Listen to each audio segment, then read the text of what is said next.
नमस्कार, स्वागत है आपका ईटी नाउ स्वदेश पर। मैं हूं आपके साथ पूजा त्रिपाठी और आप देख रहे हैं अगले हफ्ते की तैयारी। और इस शो में हम आपको बताएंगे कि अब अगले हफ्ते आपको कौन कौन से अहम इवेंट्स हैं जहां पर की नजर रखनी है, बाजार की चाल कैसी रह सकती है और इसके अलावा मार्केट के में एक्सपर्ट्स के व्यू क्या बन रहे हैं बाजार पर, इस पर भी हम आगे चर्चा करेंगे। लेकिन सबसे पहले नजर डाल लेते हैं बाजार पर। और इस पूरे हफ्ते अगर बाजार का प्रदर्शन देखें तो काफी सपाट कारोबार हुआ है निफ्टी में। इस पूरे हफ्ते काफी दायरे में कारोबार होता हुआ नजर आया और निफ्टी देखे तो एक फ्लैटिश क्लोजिंग देखने को मिली है। वहीं स्मॉल कैप और मिड कैप इंडेक्स की बात करें तो यहाँ से काफी अच्छा कंट्रीब्यूशन था और ये छोटे मझोले शेयर इस पूरे हफ्ते काफी चलते हुए नजर आए। नतीजों का भी इम्पैक्ट था और ढेर सारी खबरें भी आई जिसके चलते यहाँ पर हमने तेजी देखी। निफ्टी मिड कैप देखिए करीब 2% इस पूरे हफ्ते चला। बैंक निफ्टी में भी सपाट कारोबार ही देखने को मिला है। अगर सेक्टरल परफॉर्मेंस की बात करें तो इस हफ्ते का टॉप परफॉर्मर था रियल्टी। यहाँ पर अच्छी तेजी थी, करीब 2% की मजबूती देखने को मिली। उसके बाद media, pharma, IT, PSU bank और सरकारी बैंकों में अच्छी तेजी देखने को मिली और पॉजिटिव रिटर्न इस पूरे हफ्ते दिया है। वहीं गिरने वाले शेयरों पर नजर डालें तो मेटल शेयरों में कमजोरी थी पूरा वीक और हमने देखा कि 2% की गिरावट इंडेक्स में देखने को मिली। दूसरा नंबर था एफएमसीजी का, यहाँ पर काफी ज्यादा दबाव था। इसके बाद ऑटो और एनर्जी सेक्टर में दबाव देखने को मिला। तो ये कुछ ऐसे सेक्टर थे जहां पर की वीकनेस देखने को मिली। निफ्टी में चढ़ने वाले शेयरों पर नजर डालें तो अदानी पोर्ट, अदानी एंटरप्राइजेस, हमने देखा कि आखिरी दिनों में मुनाफा वसूली देखी गई, लेकिन इस पूरे हफ्ते काफी चले ये stocks. Adani ports, Adani enterprises निश्चित स्तरों से काफी अच्छा रिकवर हुए। अदानी पोर्ट में देखिए 17% का रिटर्न दिया, अदानी एंटरप्राइजेस ने इस पूरे हफ्ते 17% का रिटर्न दिया। इसके अलावा बजाज ट्विंस, ये दोनों ही ग्रुप शेयरों में अच्छी तेजी थी और टॉप परफॉर्मर था बजाज फाइनेंस। इस बीच 7% की मजबूती वहां पर देखने को मिली। हमने देखा इंश्योरेंस स्पेस में भी अच्छा एक्शन था इस पूरा वीक। आंकड़े भी काफी पॉजिटिव आए इंश्योरेंस प्रीमियम से जुड़े, जिसके चलते हमने इंश्योरेंस स्टॉक्स में भी अच्छी तेजी, ये भी शेयर्स फोकस में थे और एचडीएफसी लाइफ 6% चला। उसके बाद इंडसइंड बैंक में भी 5% की मजबूती देखने को मिली है। गिरने वाले शेयरों में है नाम मेटल स्टॉक्स का ही, टाटा स्टील, हिंडाल्को, यहाँ पर कमजोरी देखी गई। एनर्जी स्पेस से कोल इंडिया में इस पूरे वीक अगर देखें तो करीब 3% की गिरावट नजर आई। और ऑटो स्पेस में लगातार था आयशर मोटर्स, 3% नीचे टूटा। और एचसीएल टेक में आज के आज हमने भारी गिरावट देखी और इस पूरे हफ्ते का अगर परफॉर्मेंस देखें तो करीब 3% की गिरावट एचसीएल टेक के शेयर में देखने को मिली। तो ये था इस पूरे हफ्ते का एक रैप हमने आपको दिया। और अगर देखेंगे ओवरऑल अगर बात करें पूरे हफ्ते की परफॉर्मेंस की तो काफी सपाट ट्रेड और दायरे में निफ्टी और बैंक निफ्टी कारोबार करते हुए नजर आए। लेकिन अब आगे बढ़ते हैं और अगले हफ्ते किस तरीके से तैयारी करनी चाहिए, क्या रणनीति होनी चाहिए बाजार में, ये भी समझ लेते हैं। और हमारे साथ रणनीति बताने के लिए जुड़े हैं विधि इन्वेस्टमेंट के Vivek Karwa. Vivek, thank you so much ET Now Swadesh को समय देने के लिए। ये पूरा वीक तो हमने देखा दायरे में ही कारोबार कर रहा था बाजार, काफी फ्लैटिश रिटर्न हुआ। अब अगले हफ्ते किस तरह की तैयारी करनी चाहिए बाजार में, किन लेवल्स को आप वॉच करेंगे? देखिए पूजा, मुझे लग रहा है कि ये मोस्ट प्रोबेबली इसी रेंज में एक तरीके से फंसा रहेगा निफ्टी। और अब काफी न्यूज फ्लो आ रहा है जो अडानी ग्रुप के साइड से। अब अडानी ग्रुप वो जो न्यूज आया था वो सही है नहीं है वो तो भगवान जाने, लेकिन मार्केट का सेंटिमेंट एक बार तोड़ दिया था और इस हफ्ते काफी स्टेबलाइज हो गया वो पूरा ग्रुप भी। अब जैसे हम लोग सुन रहे हैं कि एलआईसी बात करेगा, कभी एमएसआई की न्यूज आ रही है, कभी नॉर्वे फंड की न्यूज आ रही है। तो ये सारा छोटा छोटा जो भी न्यूज आ रहे हैं ये सारा अगले हफ्ते में मुझे लग रहा है कि सेटल हो जाना चाहिए। तो निफ्टी काफी एक अच्छा सपोर्ट लेना चाहिए 17,720 के आजू बाजू। मुझे नहीं लगता कि उस लेवल के नीचे जाएगा कोई भी अगर पैनिक आता है तो। और अपसाइड में मुझे लग रहा है कि 17,870 अगर तोड़ देता है तो उसके ऊपर एक पॉजिटिव बायस वापस आ जाएगा। तो देखिए अब ओवरऑल मेरा बायस पॉजिटिव साइड पे है। वॉलेटाइल रहेगा मार्केट डेफिनेटली क्योंकि न्यूज फ्लो काफी लगातार आ रही है, लेकिन हाँ बायस अपवर्ड ही रहेगा।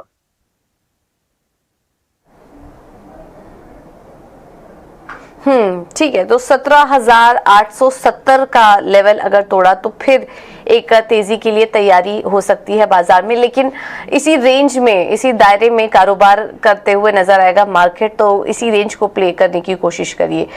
विवेक, कोई बड़े ट्रिगर्स तो है नहीं, सारे जो अहम इवेंट्स थे वो अब निकल चुके हैं, बजट पे नजर थी वो खत्म हो चुका है, अर्निंग सीजन भी ऑलमोस्ट अब हम जितने बड़े नतीजे थे वो अब आ चुके हैं, अब मॉनेटरी पॉलिसी का इवेंट था वो भी निकल चुका है, तो ऐसा कुछ बड़ा इवेंट नहीं है अगले कुछ हफ्तों में अगर बात करें तो ऐसे में कौन कौन से इंपॉर्टेंट सेक्टर्स होंगे जहां पर कि आपकी नजर रहेगी? और सबसे पहले तो ये जानना चाहेंगे, अर्निंग पर अपना व्यू दीजिए। अब ये जो अर्निंग निकला है ये कैसा रहा? आपको क्या लगता है कि कौन कौन से सेक्टर्स ने परफॉर्म किया, और अब आने वाले समय के लिए कौन कौन से सेक्टर्स, स्टॉक्स पर आपकी नजर होगी?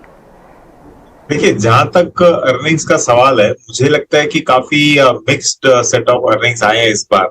और जहां उम्मीद कर रहे थे, फॉर एग्जांपल के लिए जोमेटो अच्छा रिजल्ट दिखाएगा, वहां पे खराब आ गया था। और जहां सोच रहे थे कि खराब रिजल्ट आएगा, वहां पे ठीक ठाक रिजल्ट्स आ गए। तो काफी मिक्स्ड सेट ऑफ रिजल्ट्स है। लेकिन आप अगर एक स्केल ऑफ से 1 to 10 पे आप अगर नापो, तो काफी फेयर रिजल्ट्स आए हैं। मतलब इतने बाजार को पूरा निराश करते वैसा कोई भी रिजल्ट नहीं आया है। तो इससे दिख रहा है कि काफी स्टेबलाइज होके रखा है मार्केट, पहली चीज। और दूसरी चीज, जैसे पूजा आपने कहा कि जो मेजर इवेंट्स है वो सारे के सारे चले गए। अब पॉलिसी साइड में हम लोग सोच रहे थे कि 25 बेसिस पॉइंट बढ़ेगा, वो उतना ही बढ़ा। और यूएस में भी जो होना था वो हो चुका है। अब मुझे लग रहा है कि स्लोली यहाँ से, क्योंकि बड़े ट्रिगर्स है नहीं, रिजल्ट्स को फैक्टर इन कर चुका है मार्केट लगभग। और अब आगे चल के जो बजट का फायदा होगा, मतलब बजट 1 अप्रैल से ही लागू रहेगा, लेकिन पूरा जैसे जैसे धीरे धीरे पूरा एनालिसिस होगा, मुझे लग रहा है कि बजट के बेस पे ही मार्केट यहाँ से आगे और चलने वाला है। और देखिए, वापस इलेक्शन का मौसम आ रहा है, तो वो न्यूज बेस्ड हम लोग मतलब काफी अडानी टाइप्स न्यूज देख सकते हैं। मतलब कोई स्कैम की बात नहीं कर रहा हूं मैं, लेकिन हाँ, ऐसी वॉलेटाइल न्यूज आती रहेगी। तो सेक्टर वाइज मुझे लग रहा है कि बजट का फायदा आई थिंक रियल एस्टेट को मिलेगा एक तरीके से। और इस हफ्ते रियल एस्टेट ने अच्छा किया है। मुझे लग रहा है कि मेटल सेक्टर आगे चल के अच्छा करना चाहिए। और मुझे ये भी लग रहा है कि फार्मा सेक्टर काफी पिट चुका है, और वहां पे एक हेडविंड्स दिख रही है धीरे धीरे कि यहाँ से एक रिकवरी मोड आपको दिखा सकता है। तो फार्मा ऐसे होल, ऐसे पैक मुझे लग रहा है कि यहाँ से अच्छा कर सकता है। तो ओवरऑल और काफी जो न्यू एज कंपनीज थी अब तक जो पिट रही थी, मतलब जोमेटो टाइप्स है या फिर पेटीएम टाइप्स है, वहां पे अच्छी खासी रिकवरी दिख रही है। तो मार्केट ने जितने भी मतलब जितना भी ओवर वैल्यूएशन था, वो चाहे अडानी ग्रुप में हो या पेटीएम में हो या जोमेटो में हो, वो भी फैक्टर इन कर चुका है मार्केट। तो डाउन साइड कम दिख रहा है इस कारणों के वजह से। और बजट यहाँ से धीरे धीरे पूरा प्रकुलेट होके बायस पॉजिटिव रहेगा आगे चल के।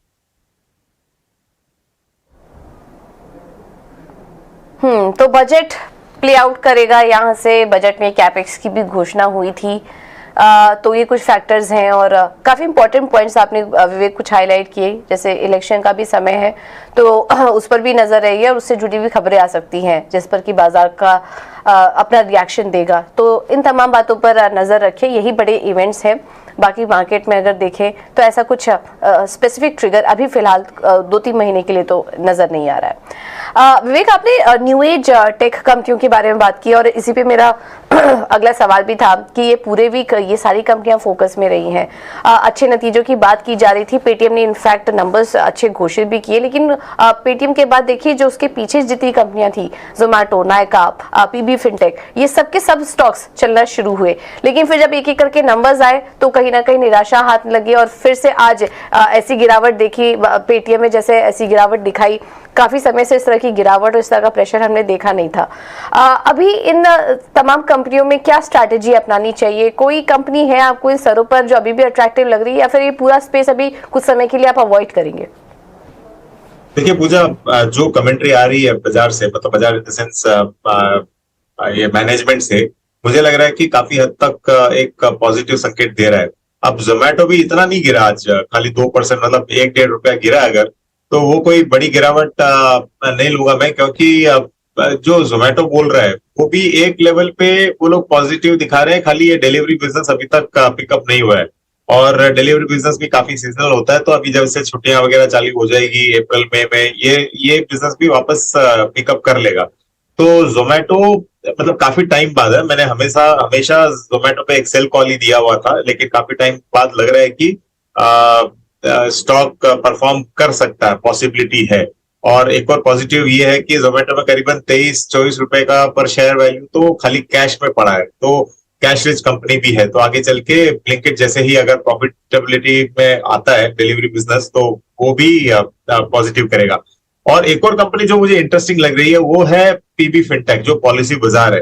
देखिए ये कंपनी आगे चल के मुझे लगता है कि इसका रेवेन्यू, इसका जो प्रीमियम कलेक्शन है अगले 4-5 साल में यहाँ से डबल हो सकता है, ये पॉसिबिलिटी है।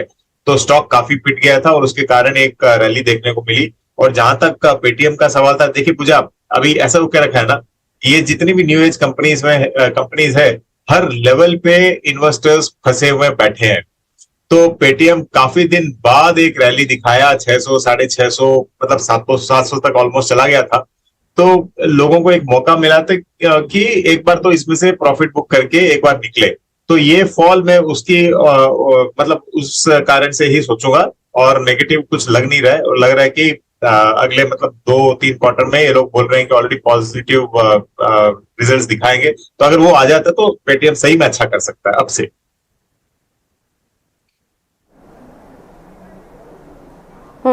बिल्कुल। तो एक रीजनेबल वैल्यूएशन पर है इस वक्त, मुनाफा वसूली ये ज्यादा फैक्टर हावी था इन तमाम कंपनियों में, जिस वजह से हमने इतनी गिरावट देखी। और आपको इन स्तरों पर कौन सी कंपनियां अच्छी लग रही हैं ये भी अभी विवेक ने आपको बताया। लेकिन इस मार्केट में हमारी काफी सारे और दिग्गज बड़े इन्वेस्टर से भी बात हो रही है, और गौतम त्रिवेदी जी का मानना है कि बाजार में अगले कुछ तिमाही के बाद कुछ सेक्टर में कमजोर अर्निंग की आशंका है। साथ ही इस गिरावट के बाद अदानी शेयरों में वैल्यू आने की उम्मीद है। आइए आपको सुनवा देते हैं पूरा कॉन्वर्सेशन। पिछले 13 महीनों में करीबन 1,65,000 करोड़ का नेट सेलिंग आया है एफआईज की तरफ से। और नवंबर से देखेंगे, पिछले साल नवंबर 2022 से चाइना का मार्केट करीबन 51% हो चुका है। तो मुझे लगता है कि ये जो इंडिया में पैसा बुक हो रहा है, इतनी भारी सेलिंग आई है, उसका थोड़ा पैसा हांगकांग और चाइना दोनों में जाए। और आप ये बात भी याद रखिए कि हांगकांग विश्व की 4th लार्जेस्ट, नंबर 4 है उनका अंक, largest by market cap country है।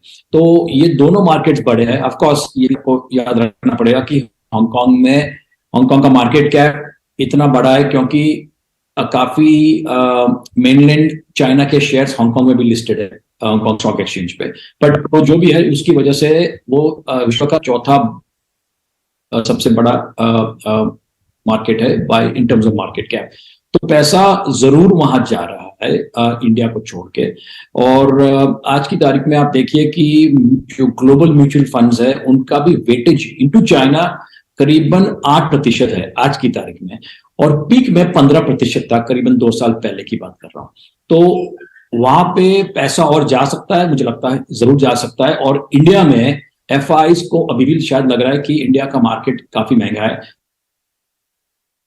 की जो वैल्यूएशंस थी वो काफी वैसे भी महंगी थी, वो तो कोई सीक्रेट नहीं है, सबको पता था। नंबर 1। नंबर 2, एफआई और डोमेस्टिक ओनरशिप वैसे भी कम थी। तो जहां तक मुझे याद है कोई बड़े डोमेस्टिक म्यूचुअल फंड के पास तो ये अडानी स्टॉक्स ज्यादातर नहीं थे, अडानी पोर्ट्स के सिवाय, क्योंकि Adani ports is the cash cow of the group. It's a very good company, लेकिन everything is good at a price. तो मुझे लगता है कि वैल्यूएशन जो अब करेक्ट हुए हैं, शायद value is now emerging, number 1। Number 2, ये जो एमएससीआई का ओवरहैंग है, अभी भी कल शाम तक भी मैं मॉनिटर कर रहा था कि एमएससीआई में जो चेंजेस वो लोग प्लान कर रहे हैं कि एक्चुअल फ्री फ्लोट कितना है अडानी स्टॉक्स में, और वो हिसाब से वो शायद वेटेज कम कर दें, और उसके वजह से शायद और भी सेलिंग आ सकती है। तो उसका मतलब आगे जाके क्या होने वाला है I don't have a better idea than even you और anybody else in the market, लेकिन मुझे लगता है कि at some point value will emerge और everything is good at a price.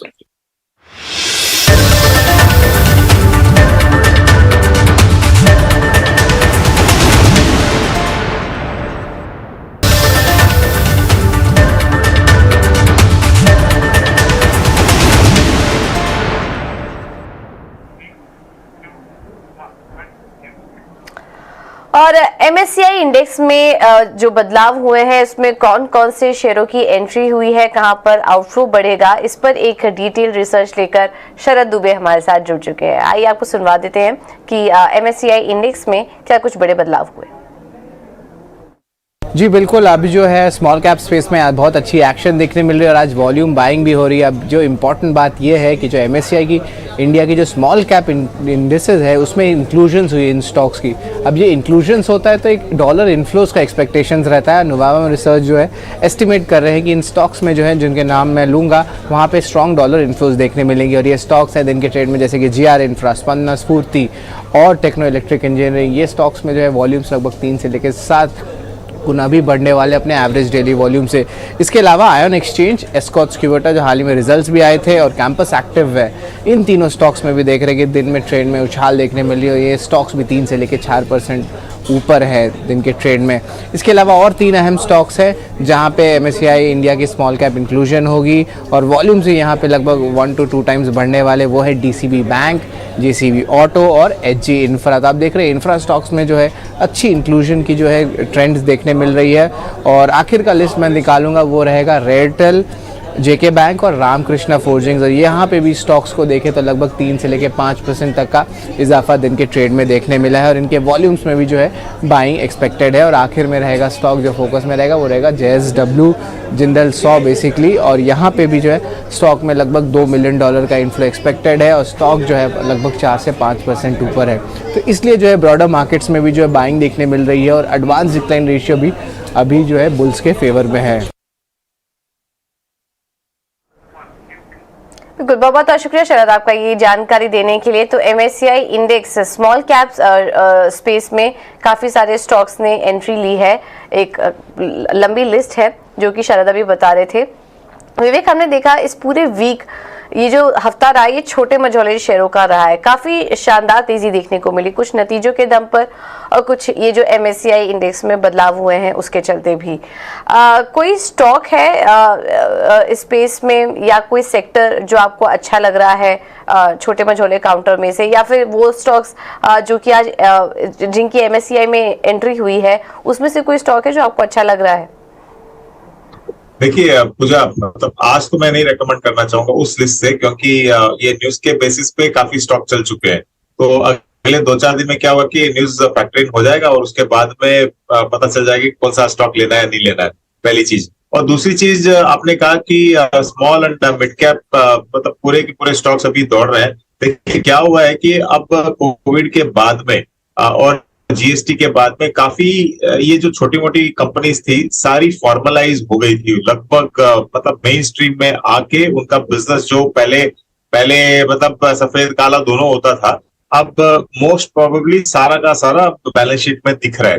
तो आगे चल के जैसे जैसे अपना पर कैपिटा इनकम भी बढ़ेगा और इकोनॉमी और स्टेबलाइज होती है, इन कंपनीज को डायरेक्ट फायदा मिलने वाला है बाय वे ऑफ, हम लोग देखने वाले हैं कि बैलेंस शीट में उनका बिजनेस रिफ्लेक्ट हो रहा है।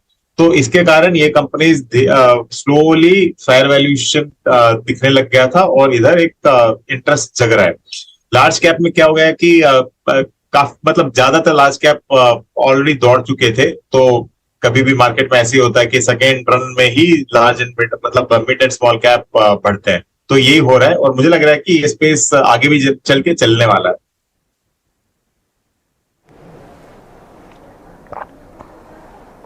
ठीक है, तो ये है व्यू स्मॉल कैप और मिड कैप शेयरों में। विवेक, इसके अलावा और कौन से स्टॉक्स हैं जो आपको अच्छे लग रहे हैं? आपकी तरफ से इन्वेस्टमेंट स्ट्रैटेजी भी सुझाइए। देखिए 2 कंपनी चूज किया हूं मैं पूजा आज। एक तो है लाइफ इंश्योरेंस कॉर्पोरेशन। अडानी के चक्कर में इस स्टॉक को भी मार्केट ने अच्छा पीट दिया था क्योंकि काफी होल्डिंग थी, लेकिन एक चीज है, सब इन्वेस्टर्स को ये मतलब मान के चलो कि ये कंपनी अभी भी अडानी ग्रुप में नुकसान नहीं कर रही है। इनका जो भी कॉस्ट प्राइसिंग है उससे शेयर्स अब भी ऊपर है, तो वहां पे स्टेबिलिटी दिखते ही ये स्टॉक स्टेबलाइज दिख रहा है। तो जो प्रीवियस पैनिक लो था इस स्टॉक का वो करीबन 590 रुपए के आजू बाजू था, और ये स्टॉक वापस 600 रुपया, मतलब उसी 590-600 रुपए टच करके अभी 620 के आजू बाजू चल रहा है। मुझे लगता है कि 660 670 इसका एक टारगेट बना के आप चल सकते हो, और यहाँ पे अगर मार्केट स्टेबलाइज और रहता है मतलब आगे चल के, तो ये कंपनी खाली लाइफ इंश्योरेंस कंपनी नहीं है, ये एक बहुत बड़ी होल्डिंग कंपनी है, एक टाइप ऑफ म्यूचुअल फंड पे आप इसको लेके चलो, तो आगे चल के ये स्टॉक अच्छा करना चाहिए। दूसरा है, एक कल ही रिजल्ट आया था इस कंपनी का, नेस्को, जो hospitality, real estate, B2B businesses और इन सब में ये कंपनी काम करती है। कल रिजल्ट आया था, बहुत अच्छा रिजल्ट था। और देखो पूजा, आज अगर आप इसका मार्केट कैप देखो तो करीबन 4,200 करोड़ के आजू बाजू है, और इस कंपनी के पास कैश शायद अप्रोक्सीमेटली 800,000 करोड़ के आजू बाजू तो कैश है। तो मतलब 4,000 करोड़ की कंपनी, उसमें जो 1,000 करोड़ का कैश है आपको इन वैल्यूएशंस में मिल रही है। तो शॉर्ट टर्म में ये हो सकता है कि ये भी 660 और 670 के आजू बाजू जाए। और ऐसे डिस्क्लोजर, नेस्को में मेरा होल्डिंग है और इनफैक्ट आज भी मैंने बाई किया है इन्हीं लेवल्स पे, तो ये जाएगा 670 तक, ये पॉसिबिलिटी।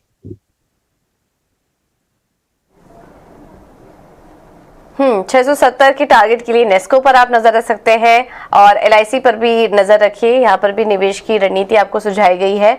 दोनों ही स्टॉक्स अच्छे लग रहे हैं, नतीजे भी दोनों के ही अच्छे आए थे और इस वक्त काफी अट्रैक्टिव लेवल्स पर भी हैं, आप यहाँ पर एंट्री ले सकते हैं। विवेक बाबा, धन्यवाद आपका समय देने के लिए, तमाम स्टॉक्स पर अपनी रणनीति भी सुझाने के लिए। चलिए अब आगे बढ़ते हैं, और बड़े इवेंट्स जिन पर अगले हफ्ते आपकी नजर होनी चाहिए, ये भी आपको एक बार बता देते हैं, और इसकी डिटेल्स लेकर आशीषा हमारे साथ जुड़ चुकी है। आशीषा, बताइए। 6 निफ्टी कंपनियां अपने नतीजे अगले हफ्ते पेश करेगी। सबसे पहले नेस्ले की बात कर लेते हैं, जिसके नतीजे अगले हफ्ते एक्सपेक्टेड है। टॉप लाइन की बात करें तो सेल्स मोमेंटम कंटिन्यू होगा क्वार्टर ऑन क्वार्टर बेसिस पर। ग्रॉस मार्जिन्स में कॉन्ट्रैक्शन एक्सपेक्टेड है इस क्वार्टर में। याद रखें, कमोडिटी प्राइसेस हायर साइड पे थे और इसी के चलते ग्रॉस मार्जिन्स 150 बेसिस पॉइंट से कॉन्ट्रैक्ट हो सकते हैं ईयर ऑन ईयर बेसिस पर। कमेंट्री की बात करें तो डिमांड, स्पेशली रूरल डिमांड और मटेरियल कॉस्ट पर क्या कमेंट्री आएगी, ये एक मॉनिटरेबल होगा नेस्ले के लिए इस क्वार्टर में। इसके अलावा अपोलो हॉस्पिटल्स के भी नतीजे अगले हफ्ते आएंगे, जहां टॉप लाइन पर 35% का ग्रोथ एक्सपेक्टेड है ईयर ऑन ईयर बेसिस पर। ऑनलाइन अपोलो 24/7 प्लेटफॉर्म का कैसा ग्रोथ दिखता है इस क्वार्टर में, वो एक की मॉनिटरेबल होगा APL अपोलो के लिए। इसके अलावा आयशर मोटर्स के भी नतीजे अगले हफ्ते एक्सपेक्टेड है, जहां रॉ मटेरियल कॉस्ट कम होने के चलते EBITDA मार्जिन एक्सपेंशन एक्सपेक्टेड है। VCV मार्जिन्स की बात करें तो मार्जिन्स एक्सपैंड हो सकते हैं इस पर्टिकुलर सेगमेंट के क्वार्टर बेसिस पर। CV वॉल्यूम्स में इंक्रीज देखने को मिला और इसी के चलते इस सेगमेंट के मार्जिन्स एक्सपैंड हो सकते हैं QOQ बेसिस पर। इसके अलावा ग्रासिम के भी नतीजे अगले हफ्ते आएंगे, जहां VSF सेगमेंट का EBITDA में 49% का फॉल देखने को मिल सकता है क्वार्टर बेसिस पर, और सेगमेंट केमिकल सेगमेंट के EBITDA में भी मार्जिनल 6% की गिरावट देखने को मिल सकती है ईयर ऑन ईयर बेसिस पर। इसके अलावा ONGC, जहां नेट रियलाइजेशंस में 17% का ग्रोथ देखने को मिल सकता है ईयर ऑन ईयर बेसिस पर, लेकिन क्वार्टर ऑन क्वार्टर बेसिस पर 7% का डिक्लाइन एक्सपेक्टेड है। ऑयल सेल्स की बात करें तो ऑयल सेल्स और गैस सेल्स दोनों ही 5% से गिरेंगे ईयर ऑन ईयर बेसिस पर। सो इसी के चलते इन सभी स्टॉक्स पर अर्निंग्स के चलते अगले हफ्ते नजर रखनी चाहिए। बिल्कुल, बहुत बहुत शुक्रिया आशीष आपका ये सारी जानकारी देने के लिए। तो अगले हफ्ते भी ढेर सारे नतीजे होंगे जिस पर की बाजार की नजर रहेगी। चलिए फिलहाल इस बुलेटिन में इतना ही, लेकिन आप बने रहिए हमारे साथ, खबरों का सिलसिला आगे भी जारी रहेगा। नमस्कार।